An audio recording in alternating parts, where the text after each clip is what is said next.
You guessed it. Time for round four.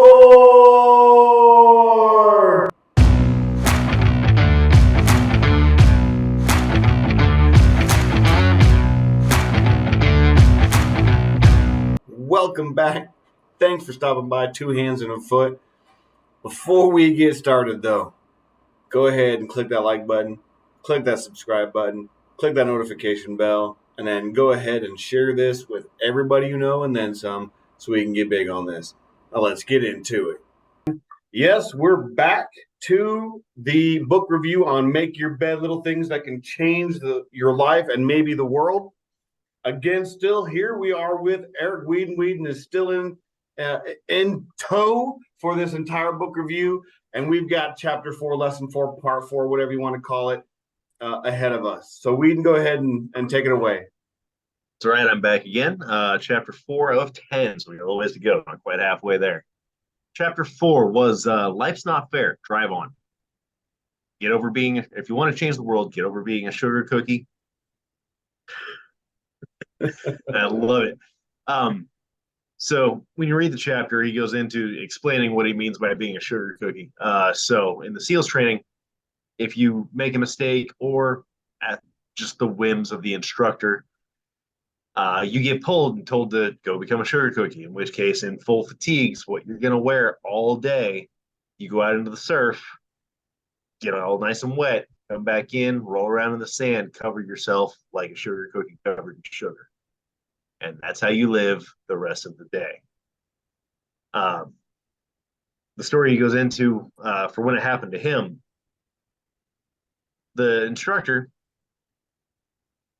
makes another appearance later on in the chapter. And the lessons that he taught Admiral McRaven that day would be a lesson that he showed through his own life and how he lived.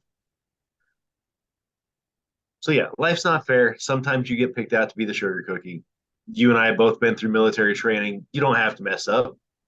It's the instructor's job. They're not holding it personal. It's nothing personal. But they've got to teach you that lesson. Sometimes life sucks. And it's not going to be fair. You got to be able to pick yourself up, drive on, and just continue whatever mission or life or whatever you got going on.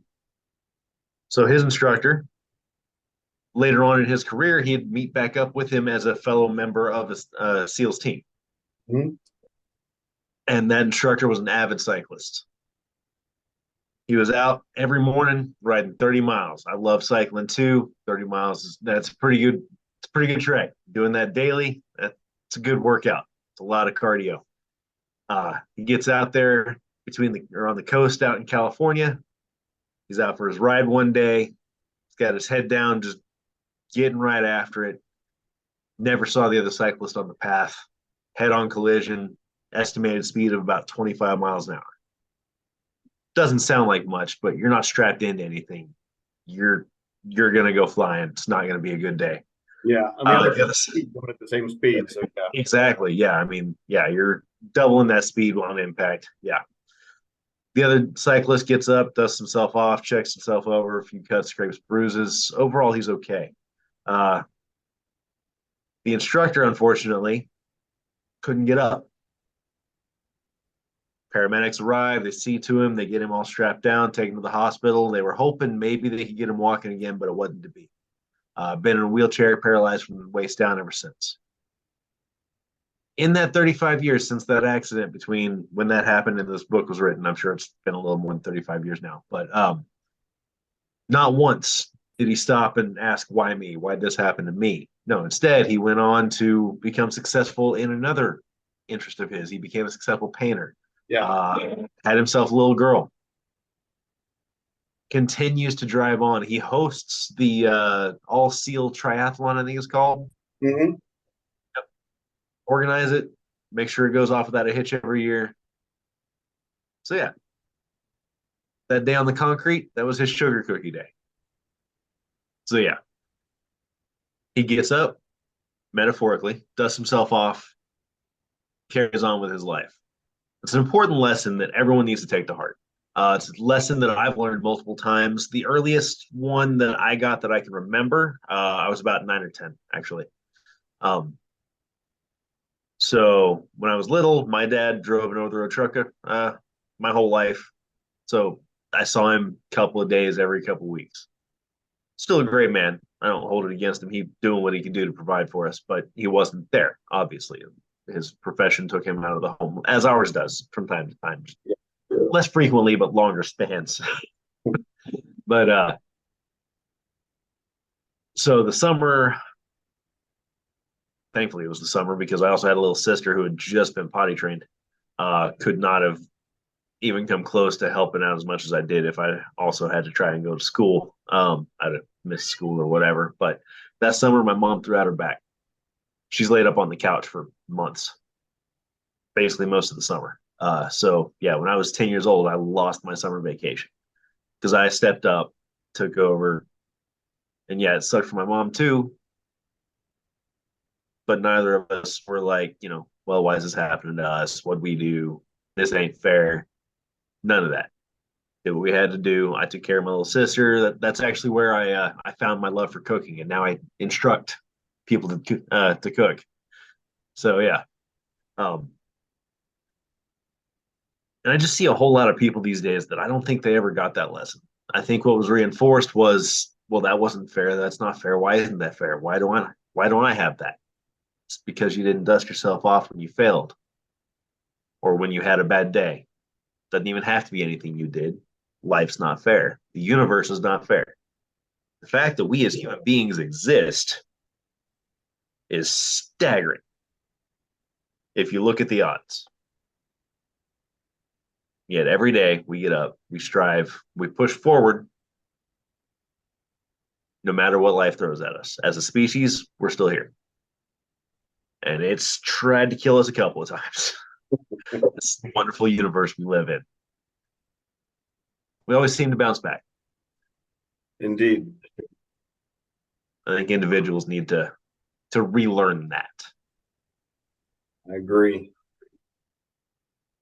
What do you got to say?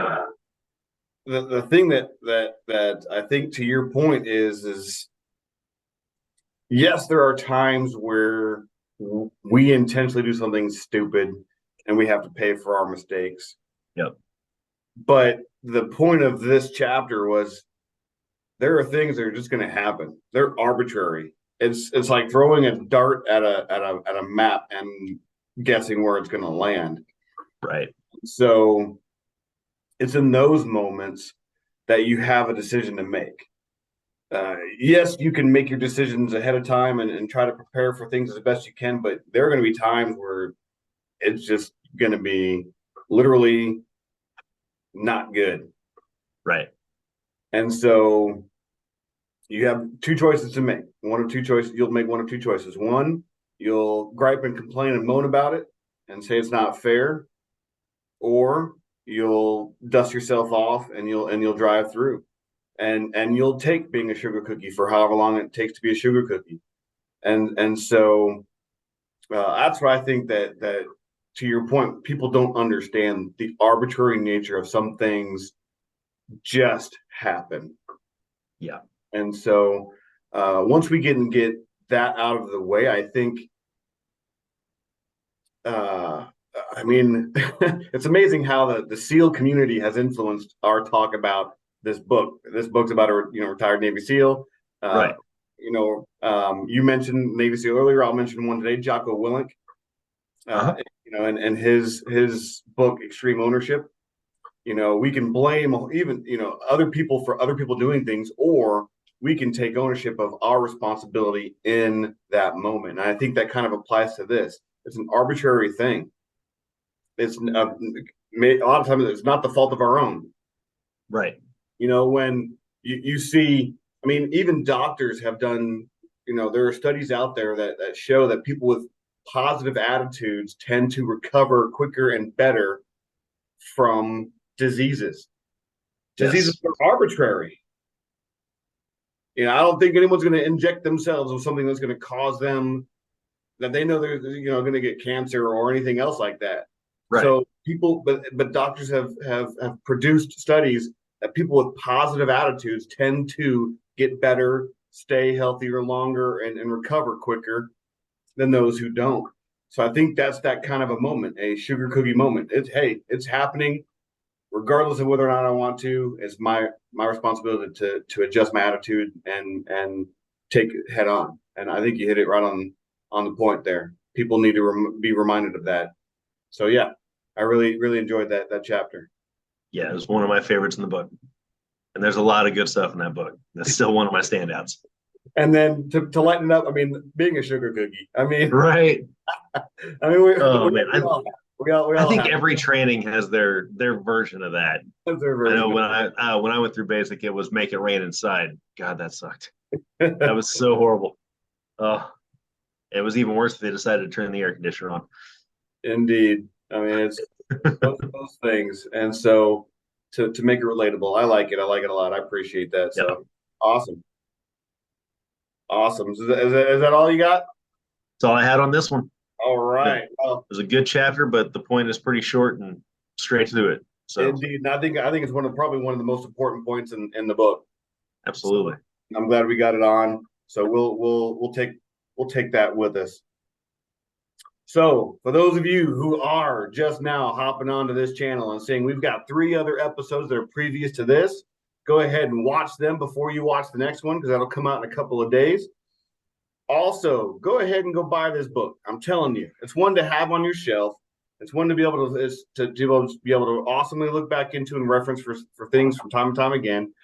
Watch the video of the speech he gives at the University of Texas. It's well worth, I think it's 11 minutes or something like that.